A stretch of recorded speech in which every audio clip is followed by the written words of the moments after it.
Before eyeglasses, getting older could mean something very simple. The page in front of you did not disappear. The numbers in the ledger did not disappear. The thread, the needle, the manuscript, the tiny mark on the coin, all of it was still there. But your eyes stopped letting you enter that world. And for most of human history, there was not much you could do about it. Welcome to History of Everyday Items. If you like stories where ordinary objects turn out to be stranger and more important than they look, like this video, subscribe to the channel and turn on notifications. Today we are looking at eyeglasses, not as a fashion accessory, not as a medical footnote, but as one of the quietest inventions in daily life. Because glasses did not just help people see, they helped people keep reading, keep working, keep making, and keep participating in the world after their eyes began to change. The first important thing is that eyeglasses do not have one clean inventor. There are names that appear in old stories. There are legends. There are claims about brilliant individuals who suddenly solved vision. But the safer story is less cinematic and more interesting. Spectacles seem to come out of late medieval northern Italy in the 13th century, where glassmaking, lens grinding, reading, scholarship and trade all met at the right time. The earliest spectacles were not elegant. They were not the pair you casually fold and put in a pocket. They were basically two lenses mounted in frames and riveted together. No arms, no comfortable temple pieces, no little pads adjusted by an optician. They sat on the nose by pressure. If you moved too much, they could slip. If you wanted to read for a while, you might need to hold them in place with your hand. But even in that awkward form, they solved an enormous problem. The first lenses were convex. They helped people with presbyopia, the common age-related difficulty of focusing on close objects. In plain language, they helped older people read.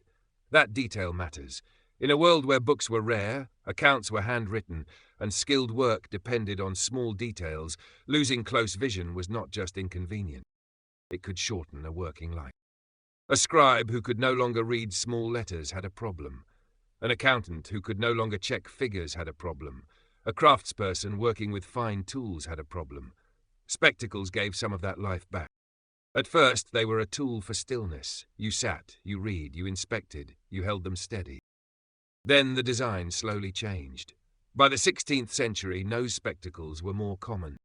Their bridges could look surprisingly close to something modern, even though they still usually lacked the arms that make glasses easy to wear today. The technology also expanded. Lenses could be used not only for long-sightedness but also for short-sightedness. This is the point where glasses begin to move from a special reading aid toward a broader correction device. But there was still a basic, everyday problem. How do you keep them on your face?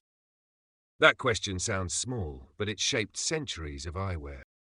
Some designs pinched the nose, some were held by hand, some were attached to ribbons or cords. Some were made as elegant objects that said as much about class and taste as they did about eyesight. In the 18th century, temple glasses began to look more like the glasses we recognize now. Arms held the lenses in place at the side of the head. That changed the relationship between the object and the body. Glasses were no longer only something you picked up for a moment of reading.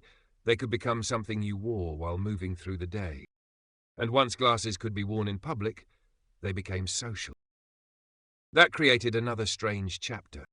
For some people, spectacles were useful but embarrassing. They could signal age, weakness, or physical imperfection.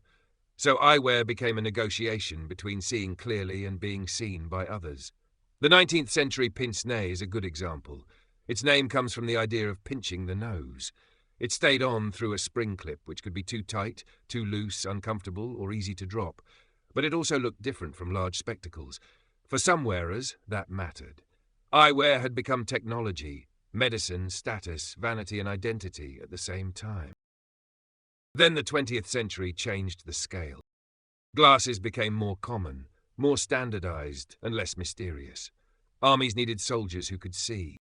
Public health systems and insurance schemes helped more people get correction. Mass production made frames cheaper. Plastics made frames lighter, stronger, and more colorful. And then something almost funny happened. The thing that once marked a defect became desirable.